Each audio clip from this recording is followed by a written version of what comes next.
Right, hello folks, welcome back. So we're on a cycle ride and we're heading to the Portreath area. This is the Portreath to Devon tram line and we're just about to join it. So let's go down the side road here. Hopefully it's all clear. So I hope you're all good. Just like to thank everybody that jumped on the live stream the other night. Really good. And we'll do another live stream next Thursday, all being well. So there is a bit of a wind noise, folks. I do apologise, I have got the fluffy cat on, so hopefully it's not going to be too bad. So we'll just put ourselves in top cog and away we go. Let's get going. So this is a Friday during summer holidays. I think this video will be going up pretty quick. I don't think we'll keep it for the backlog. We'll just upload it, folks.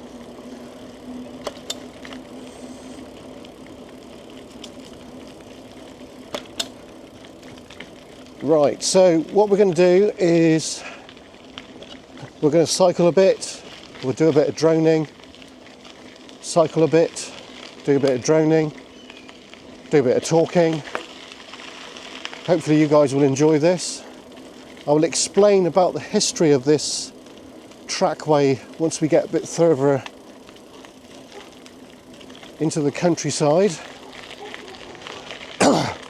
So we're just on the side of a place called Wheel Rose, a mining location obviously. Wheel is place of work, mine.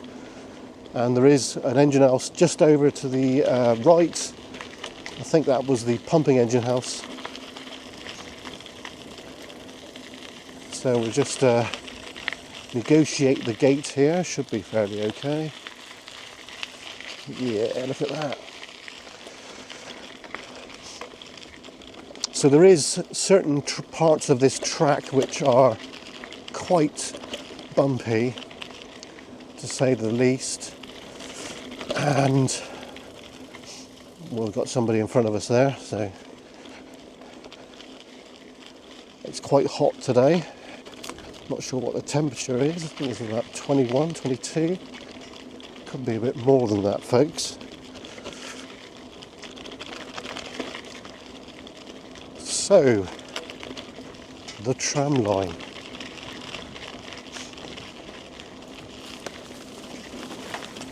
He didn't want to get over, did he? Bloody hell.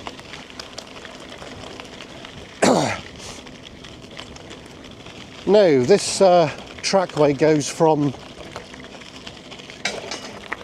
Portreath all the way to Devon. Now, originally when this was in use, it was two separate entities, folks.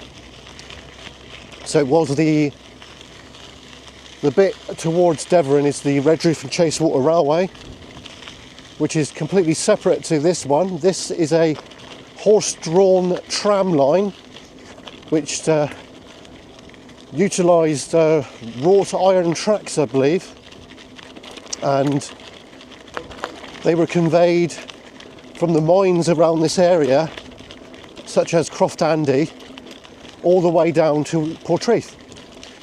Now, Portreath, in case you didn't know, was a importer of Welsh steam coal and an exporter of tin and copper, and possibly tungsten as well. A very important harbour at one time. I do believe it was owned by the Bassett family. So if you know about Camborne and Redruth, you'll know about Lord Bassett de Dunstanville, who owned a tremendous amount of interest in the Redruth and Camborne area, where I'm from. Now, I've not cycled along this path for 5-6 years. It's got to be coming on.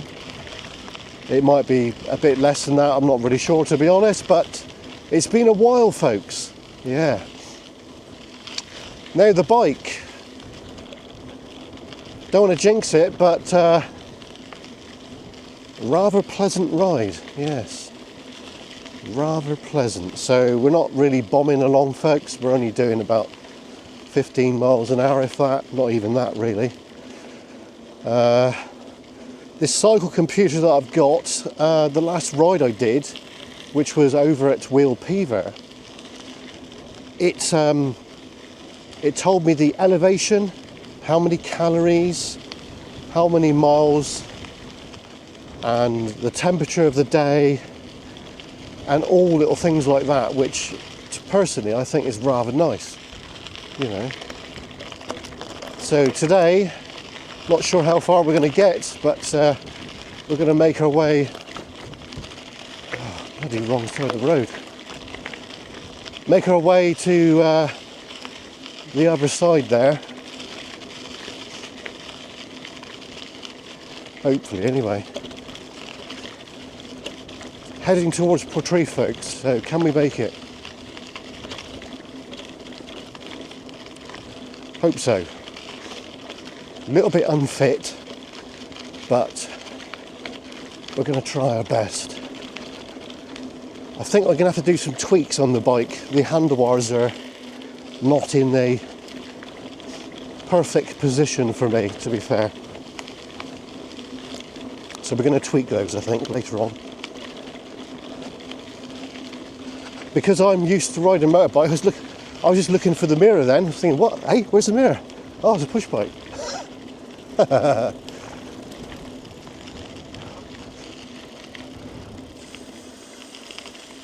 We have bought some new brake pads for this bike, the same make as what we use on the motorcycles, EBC. So just future-proofing the bike, folks, basically. And we do have the Shawolby Marathon tyres. God blimey, that was a bit uncomfortable. Which I will install probably at a later date. I don't think we'll install those this year, probably next year, something along those lines. So this is a dual path. This is for cyclists, walkers and horse riders. So, yeah.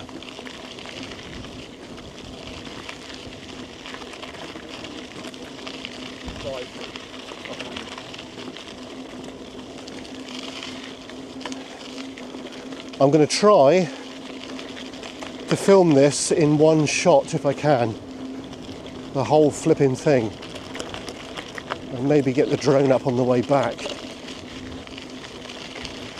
Might have to put her up into a higher cog in a minute.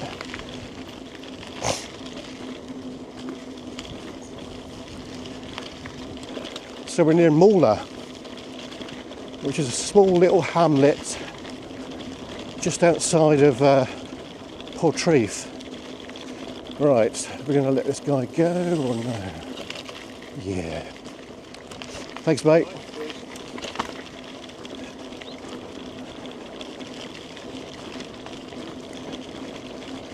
Right, so we're really feels like we're really going for it now, but not really, folks, not really. I've got to get some miles in my legs, because once I've got a bit of practice in, folks, we're going to cycle a little bit further afield. I used to do a lot of road cycling. I haven't done any for a while, apart from a couple of weeks ago when we did 15 miles, which I don't think is too bad really for an old git like me. But still, ow!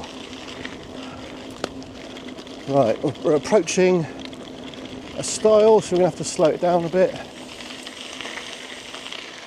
Drop the gears down a bit. Right, okay, so this is Cambrose.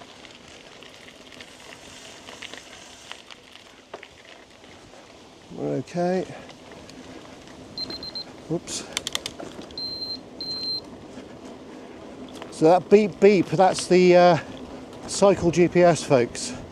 It does that when it senses that you've slowed down, sort of thing.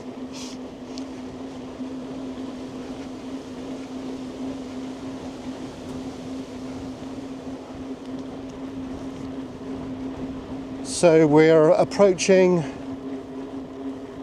Cambros, and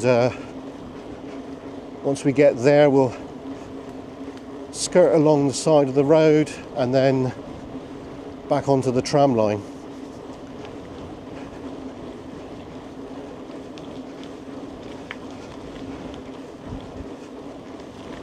Yeah, I wondered why this road was closed down here. I don't know what's going on, because it never used to be like that. Unless they're putting in for cyclists or whatever, I don't know. Bit of a mystery, yes. Right, okay. So you've got to be careful here, folks, because obviously this is the main busy road here. So I think what we'll do is we'll dismount and just walk across safely. That's probably the okay, cycle computer, you can be quiet now. That's probably one of the dodgy bits about the whole area, really. So I don't know why they've put these big blocks in here. I don't know why they've shut this road. Bit of an odd one, folks, but anyway, hope you're enjoying this cycle ride. If you like this, then do plan to do a little bit more, folks.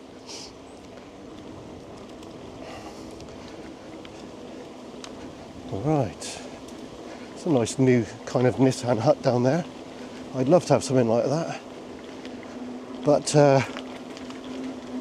our new shed will be finished before too long, folks. Thanks to Mrs. Curnow. So we're going to be doing shed sessions again, which is going to be really cool. We used to do that when we used to live at the old place, where we, because we're going to do a nut and bolt restoration on a couple of motorbikes that we own. Complete and utter tear down and put back together again with new components and what have you. Should be good. Right, are we going to go for a front cog change up? Probably.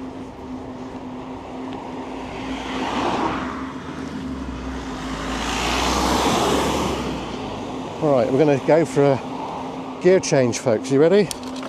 Oh yeah! Now we're in top cog. How fast can we go? No flipping idea. I don't want to bust me balls before we even start, because I've not even warmed up properly yet.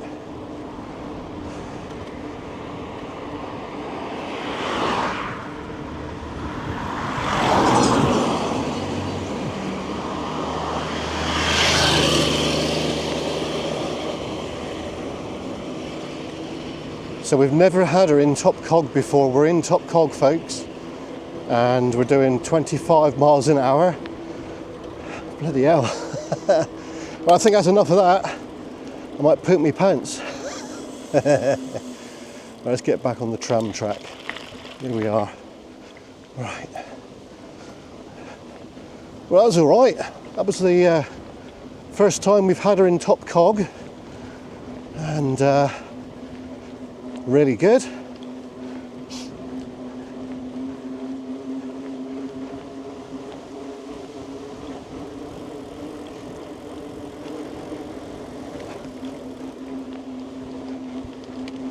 So yeah, Portreath for me and my family, folks, it holds quite a lot of family memories, because we used to live in a village called North Country, which is just outside of Redruth, and every summer we used to walk down to Portreath, and me and my mates, we used to always do a pilgrimage down to that beach, folks. And once in a blue moon we would go down to Portreath, which was quite rare, to be fair. Well, that rhymes, doesn't it? Yeah, it was quite rare for us lot to go down Portreath, but we did go there from time to time. You know, that's why this whole area for me holds a lot of family memories.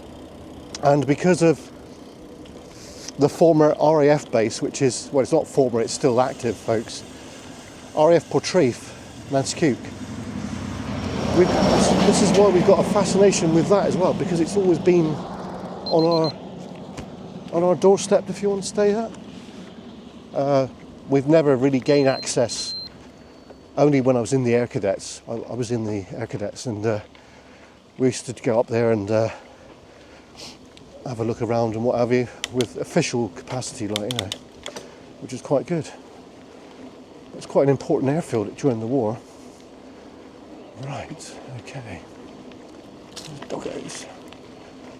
Is that a lurcher? Yeah, it's a little lurcher like Charlie Doggo. Right, now this bit of path does get a bit rough up here. We're going to see these granite stones in the ground. They are the original chairs from when the tram line was here, and when we get further down we'll be able to see them a bit clearer. We're not really far from Portreath, to be fair, which is really cool.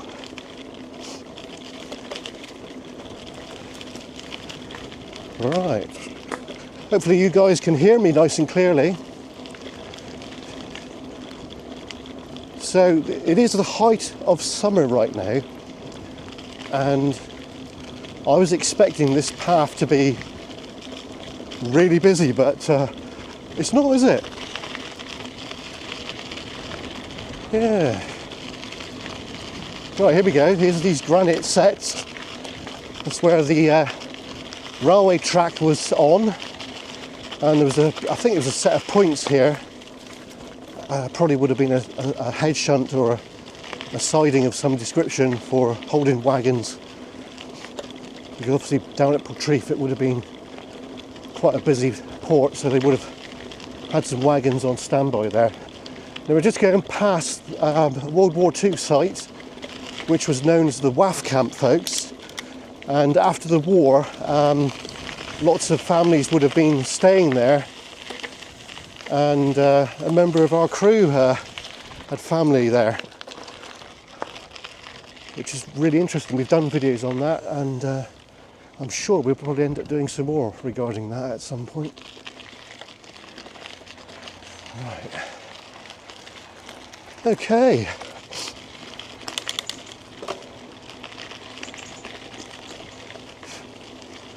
So I think we're less than 2 miles from Portreath. We will be stopping at Portreath. That will be the end of today's video, but hopefully on the way back I'll be able to get the drone up so you can have an aerial perspective of where we've come from, which should be good. I'm hoping we've got enough battery for that, but we shall see, won't we, folks?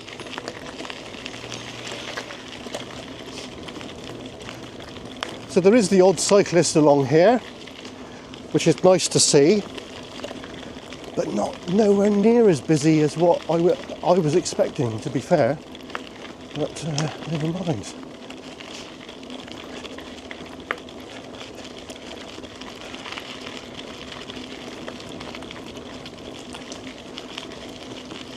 So I think on the way back it's probably going to take me a bit longer to get home, folks, because we'll be going uphill slightly. I think I will go back the same way, to be fair. It just makes sense, really. So it's quite wide here, so you can imagine there probably would have been double track here. I don't think this was standard gauge. I think this was slightly smaller than standard gauge, which is what the railways use today.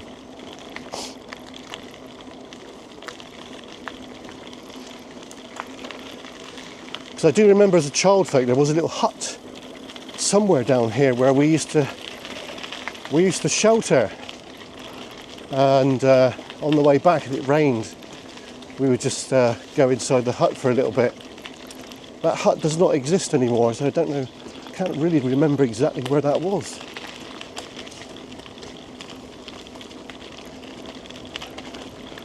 Well, I hope you're enjoying this cycle ride and this waffle. So we've been going about 20 minutes now. We've covered probably 5 miles, maybe. a good 5 miles, that is. Possibility. Might be talking out one's bottom, but never mind, eh?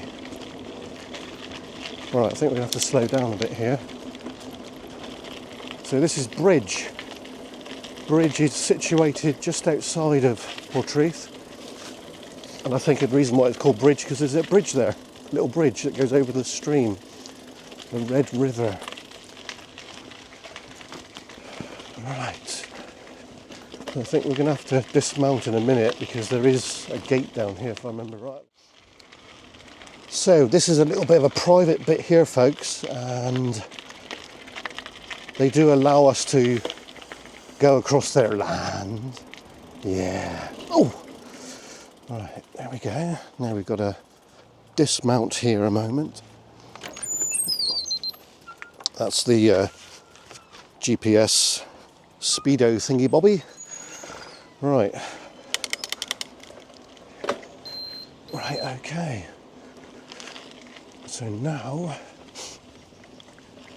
we are heading to our final little bit now, folks. Our final push to Portreath.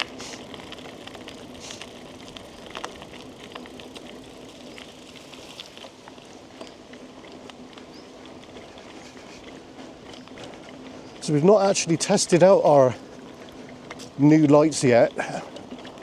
Obviously we've made sure they work, but I've not done any nighttime riding yet.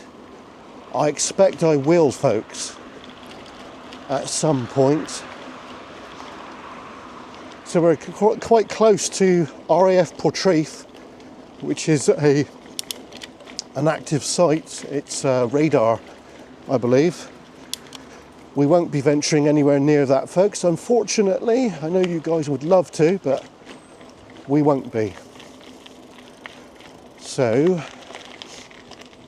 we've just dropped down a cog, and so this is the access road to Portreath, or Nanskuk.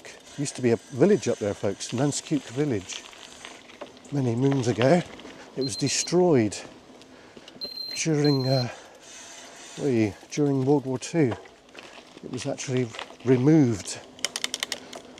I think there is some scars on Google Maps where you can just make out where the road would have been at one time.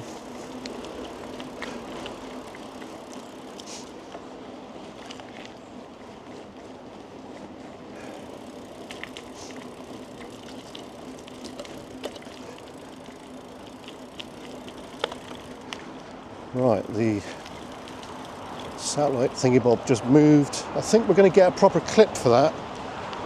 I don't know, I think I might have one actually. If I need to have a bit bouncy there. Way, good blimey. Little bouncy, folks, little bouncy. Right, so let's keep going, shall we? He looked at me weird as if I was talking to myself. I'm talking to you guys. Right.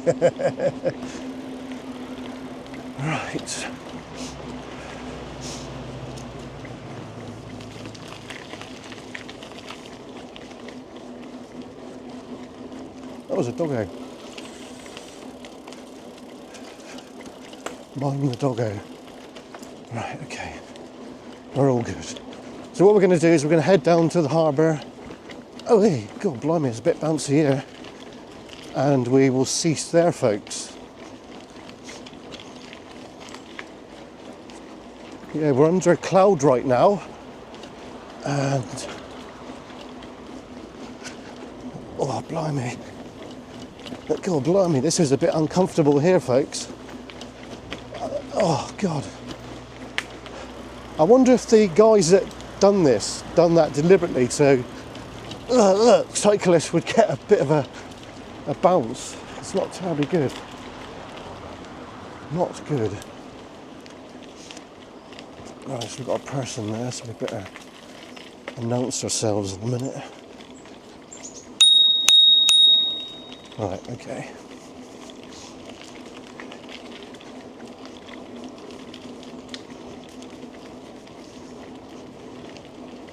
Thank you.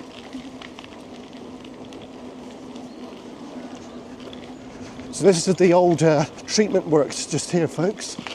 There's a tunnel that goes from here right the way out to the sewage outlet. It's all owned by Southwest Water, and that was blasted out, I think it was in the 1950s. Quite interesting. We've done a drone flight at the other end some time ago. Right, here we go. This is Portreath, folks. Way hey. So let's continue down here. Line the road. There we go. Okay.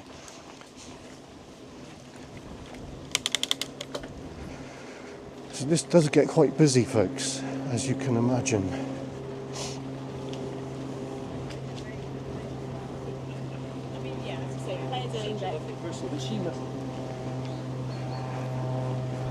So this is Portreath. So welcome to Portreath, folks. So what we're going to do is we're going to cycle along this back road all the way down to Portreath Harbour. That's where we're going. So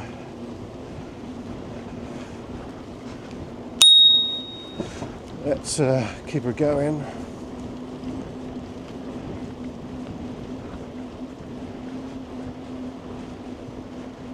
Good job I got that bell on it, really. I think most bikes, well, all bikes have got to be fitted with one now, haven't they? Which is kind of a good thing, really.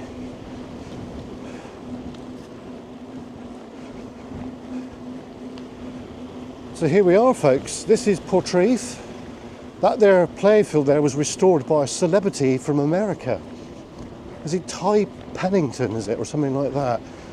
Mrs. Kernow would know.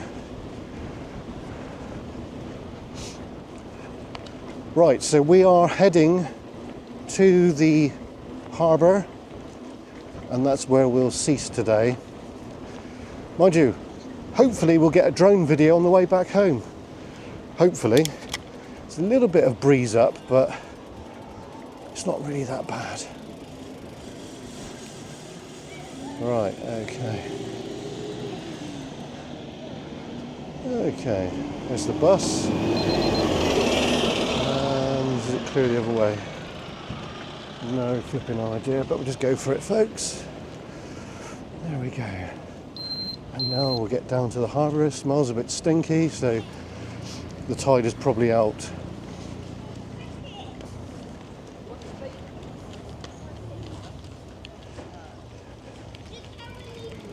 Right, here we go. Is the tide out? It is indeed. Pwah. That is always the smelly bit down there. Let's get away from it. Phew. Phew. Right, I'm going to tell you something about the harbour. Once we get over to the other side there, I'll explain it a little bit. It's a little bit of local knowledge. Not everybody knows about that. Right, these handlebars are quite wide. Can we actually get through here now? Oh dear. Oh dear. Yes. Straight through, no bother. Right.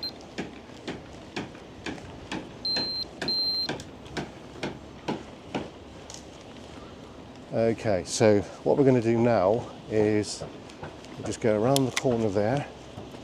We'll go to where the old steam crane used to be.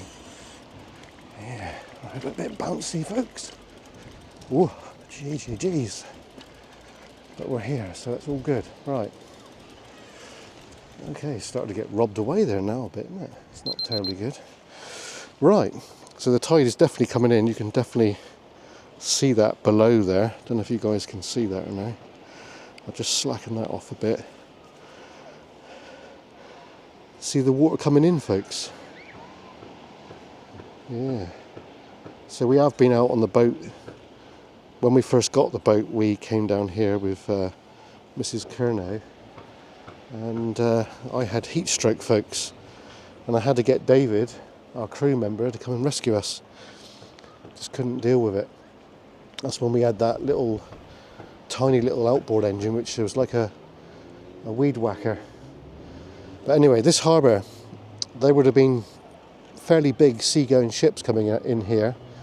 I think till the early 1940s, 1930s, and obviously since then the harbour has become derelict. Now, when the tide's out, right, if you ever come down Portreath, get down the steps over there, look, see them steps there?